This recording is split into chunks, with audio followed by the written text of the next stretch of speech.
Hello everyone, welcome back to my channel. Today we have the session of teaching aptitude. In this video, I'm going to discuss the understanding concept of education, teaching, objective क्या है teaching के, and levels of teaching. And at the end, we are going to discuss the 5 PYQs and MCQs from this particular topic. ठीक है, ताकि आपको अच्छे से समझ में आ जाए टॉपिक क्या है and how to deal with the MCQ. So, before we look at the slide, let me ask you a question. आपके हिसाब से टीचिंग क्या है? Is it just like standing in front of a classroom?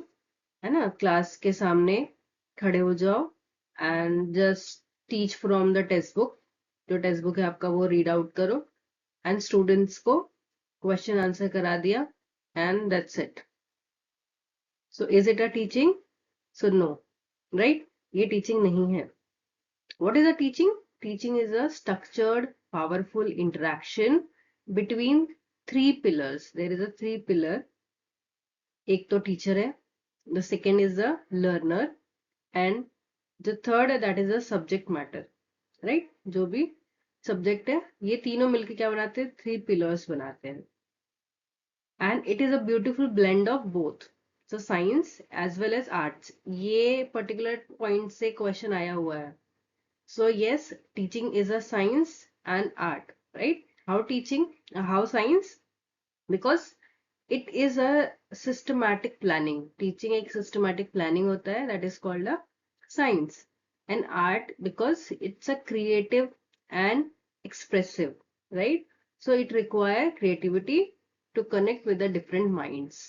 जो भी आपके class में student है, लेवल ऑफ स्टूडेंट छोटे क्लास में है, बड़े क्लास में, हायर स्टडीज में, सबका वे जो माइंड होता है वो डिफरेंट होता है and we have to as a teacher it's our duty, it's our responsibility to connect each and every one, right?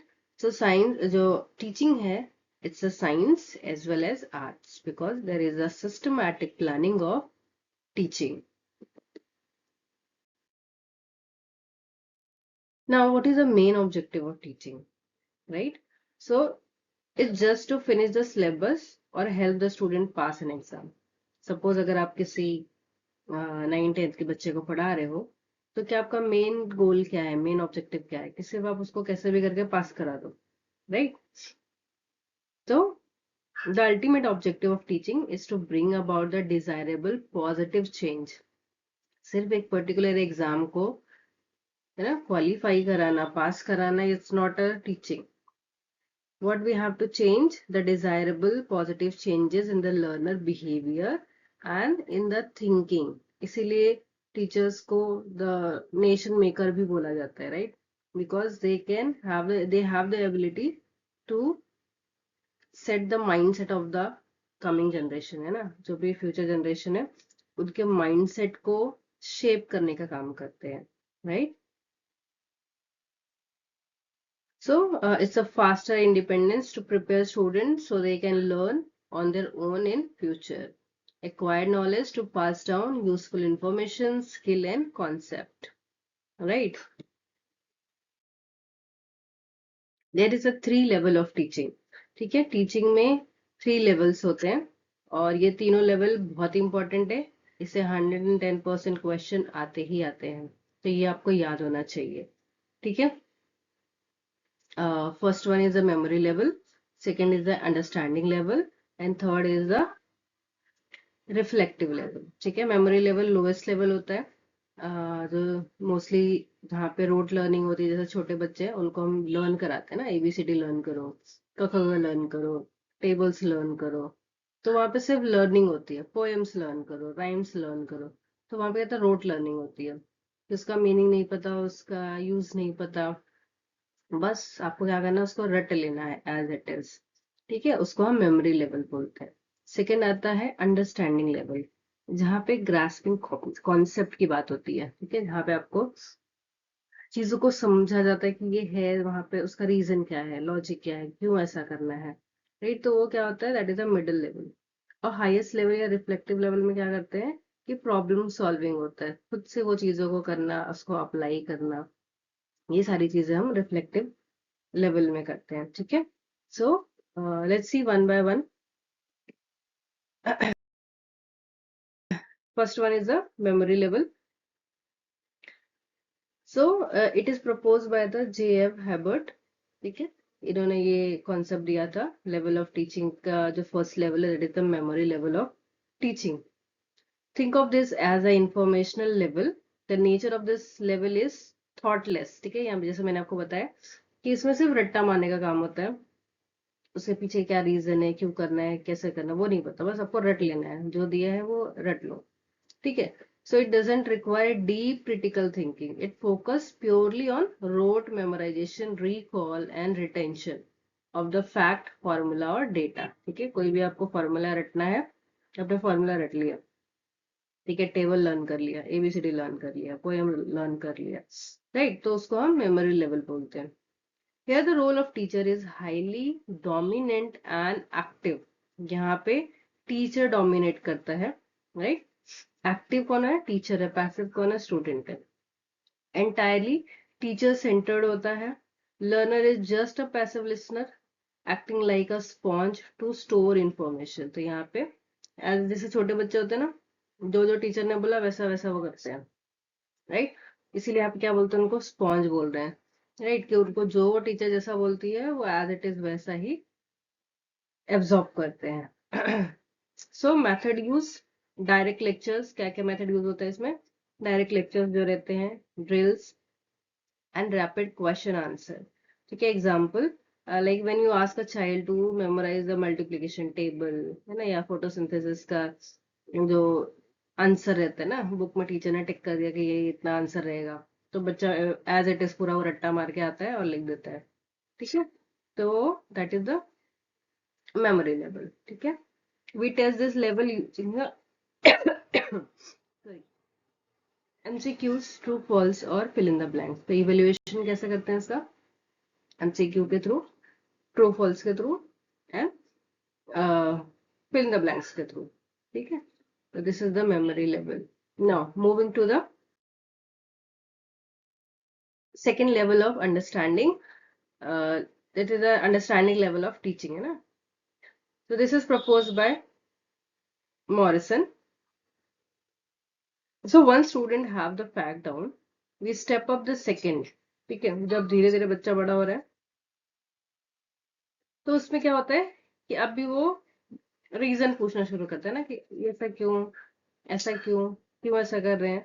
So this is the explanatory level जिसे हम बोलते हैं. The nature shift to thoughtful. ठीक है, अब यहाँ पे थोड़ी सी सोचने की क्षमता बढ़ जाती है.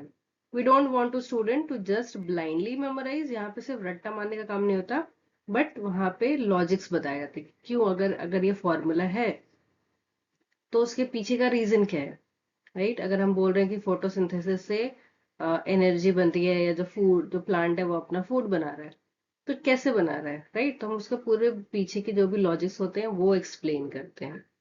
सो we want them to grasp the meaning, see connection, interpret the data and achieve the mastery over the concept. तो यहाँ पे पूरे कॉन्सेप्ट को बताया जाता है कि जो आपने रटा है उसके पीछे का रीजन क्या है.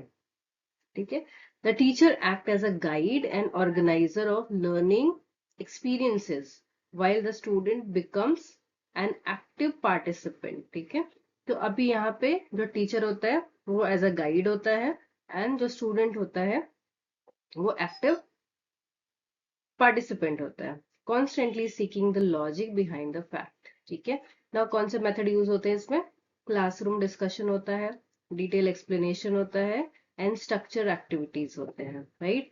इसके बाद एग्जाम्पल क्या होगा, instead of just reciting the definition of photosynthesis, जो स्टूडेंट होगा वो पूरा का पूरा खुद से अपने ओन वर्ड में पूरे प्रोसेस को एक्सप्लेन कर रहा है, राइट. ऐसा नहीं कि जो उसने रटा है बुक से या टीचर ने जो दिया वो एज इट इज वो बोल रहा है, बट उसने जो समझा है वो अपने ओन वर्ड में अगर उसे एक्सप्लेन कर पा रहा है, that is called the understanding level of teaching. Evaluate कैसे करते हैं, we test this level using the short answer question और asking student to explain the diagram. ठीक है, तो ये हमारा हो गया understanding level of teaching. Now, third level, third and the highest level of learning teaching is the reflective level of teaching. Okay, this is proposed by Beggy and Hunt. Nature कैसा highly thoughtful होता है and critical होता है. ठीक है, बहुत ही ज्यादा thoughtful होता है ये, एंड इसे हम प्रॉब्लम सॉल्विंग लेवल भी बोलते हैं. Right, here are the entire classroom dynamic flip. It becomes completely learner centre. Memory level में टीचर सेंटर था, बट यहाँ पे आने के बाद स्टूडेंट या जो लर्नर सेंटर हो जाता है. The teacher step back to become a mentor और facilitator, while the student become an independent active thinker. जैसे कि हमारे पीएचडी में होता है ना, रिसर्च में जो गाइड होता है वो कुछ नहीं करता है, वो आपको बस गाइड करेगा, बट जो सारा जो प्रोसेस होता है आपको खुद करना होता है. ठीक है, that is called the reflective level. The focus shift to critical thinking, self learning and real life application. ठीक है, रियल लाइफ एप्लीकेशन पे बेस्ड होता है. We train student to look at problem, analyze it, then assumption को criticize करो and create original solution. ठीक है, तो उसमें स्टूडेंट को क्या करना पड़ता है, पूरा एनालाइज करना पड़ता है. कि देखिए यहाँ पे example, analysing a case study, conducting a research और solving an open ended problem. तो ये सारी चीजें किसमें होती है, रिफ्लेक्टिव में होती है. क्या क्या मेथड हम यूज करते हैं इसमें, जो पीर डिबेट्स होते हैं ना, जो आपके क्लासमेट्स होते हैं उनमें जो डिबेट्स होते हैं, है ना, या फिर जो सेम लेवल के लर्नर होते हैं उनमें जो डिबेट होता है, that is the Pir debate जिसे हम बोलते हैं. देन इंडिपेंडेंट जो प्रोजेक्ट्स बनाए जाते हैं, केस स्टडी होती है या ओपन एंडेड रिसर्च होते हैं, ये सब इसके मेथड है. Right, example, you present a real world scenario. ठीक है, आपको एक रियल वर्ल्ड सिनारियो दे देगा. If you are farmer facing a drought, how would you improve your soil fertility using limited resource and why? ठीक है, there is no single right textbook answer. The student has to reflect and problem solve. right, तो कोई आपको real life problem दे दिया गया कि आप एक फार्मर हो एंड ड्रॉट आ गया, सॉइल फर्टिलिटी अच्छी नहीं है, उसको आपको इम्प्रूव करना है, तो क्या यूज करोगे आप, रिसोर्सेज कैसे करोगे. तो इसका आंसर आपको क्या है, कहीं पे किसी बुक में नहीं मिलेगा ना कि आप वहां से रट के और आंसर दे दो. सो आपको खुद वो चीजों को क्या करना पड़ेगा, समझना पड़ेगा, उसका आंसर फाइंड आउट करना पड़ेगा. तो that is the reflective level. इसको इवेल्युएट कैसे करते हैं, we grade this using long essay, like thesis, project, reviews and open ended class study. ठीक है, तो हायर लेवल में ये सारे इवेल्युएशन के मेथड होते हैं. ना यहाँ पे एक कंपैरिजन चार्ट दिया हुआ है. मैं पीपीटी मेरे मेरे टेलीग्राम चैनल पे अपलोड करूंगी, वहां से भी देखना. एंड ये जो डायग्राम है वो भी वहां पे मिल जाएगा. ये तीनों यहाँ पे memory level, understanding level and reflective level, ये तीनों यहाँ पे कंपैरिजन किया हुआ है. तो ये आप एक बार पूरा गो थ्रू कर लेना. नेचर, की concept, aim, role of teacher, role of learner, teaching method क्या यूज करते हैं, लर्निंग आउटकम्स क्या है, एग्जाम्पल, इवेल्युएशन जो ऑलरेडी हमने अभी डिस्कस किया है, वो सारा आपको इस चार्ट में मिल जाएगा. ये चार्ट आपको मेरे यूट्यूब चैनल पे भी मिल जाएगा, सॉरी मेरे इंस्टाग्राम के पेज पे मिल जाएगा, या तो अगर आप मुझे टेलीग्राम पे फॉलो करते हो मेरे अगर आपने मेरे ग्रुप को ज्वाइन किया है तो वहां भी आपको ये मिल जाएगा. ठीक है, and one more thing that I suggest, कि आप थोड़ा सा जब भी वीडियो देखो तो उसके जो स्पीड है वो बढ़ा के ही देखो, सो दैट आपका वो जल्दी से कवर हो जाए, ज्यादा टाइम आपका ना लगे. ओके, सो अभी जो हमने पढ़ा उसके बेसिस पे फटाफट से एमसीक्यू देखते हैं, एंड आप आपके आंसर भी साथ में लिखते रहो ताकि पता चले कि आपने कितना पढ़ा. First is, who propose the memory level of teaching. Option, Morrison, Hunt, Herbart and पियाजे. सो पहले तो मेमोरी लेवल कौन सा है, this is the first level of teaching, right? So आपको याद करना है कि फर्स्ट लेवल किसने दिया था? Answer is Herbert. ठीक है, हेबर्ट ने फर्स्ट दिया था, मॉरिसन ने सेकंड दिया था, एंड हंट ने थर्ड लिया था, right? Now, which level of teaching is considered thoughtless or focused primarily on rote memorization? ठीक है, जहां पे सिर्फ रटने का काम होता है, वो किस में है? अंडरस्टैंडिंग लेवल में, रिफ्लेक्टिव लेवल में, मेमोरी लेवल में, या फिर इंटरैक्टिव लेवल में? आई गेस आपको याद हो गया होगा कि रोड लर्निंग कहाँ पे होती है, जो बच्चे छोटे होते हैं, and that is the memory level. Now, question number 3. At the understanding level of teaching, the main emphasis is on किस चीज पे? जब हम अंडरस्टैंडिंग लेवल पे होते हैं, understanding level is the second level, right? तो जब सेकेंड लेवल पे होता है तो उस टाइम पे मेन एम क्या होता है? पहला, solving complex research problem, blindly कॉपिंग notes from the board, grasping the meaning of concept and seeing the relationship, and memorizing fact without logic.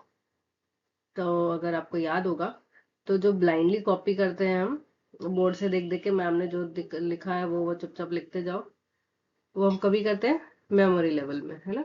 Memorising fact without logic, बिना रीजन जाने क्यों है ये पोयम, क्या है, इसको बिना देखे हम लर्न करते हैं, तो वो भी मेमोरी लेवल में आता है।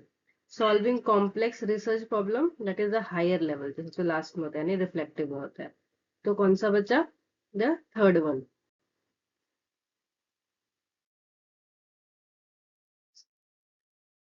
Okay, so correct answer is grasping the meaning of concept and seeing relationship.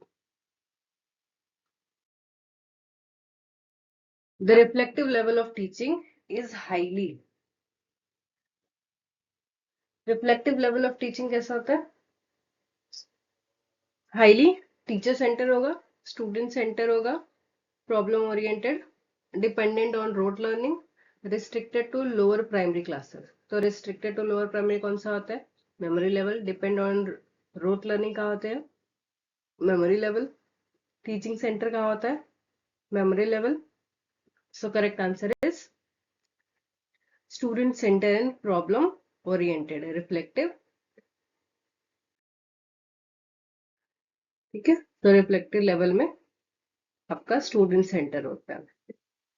And आज का last question, what is the fundamental primary objective of teaching? Primary objective क्या है टीचिंग का? To complete the syllabus quickly, to bring a desirable positive change in student behavior, to conduct difficult examination, to maintain strict silence in the classroom. I guess आपको answer पता चल चुका होगा. Yes, to bring a desirable positive change in student behavior. Thank you for watching the video. Please like, share and subscribe. Also join my Telegram channel for free notes.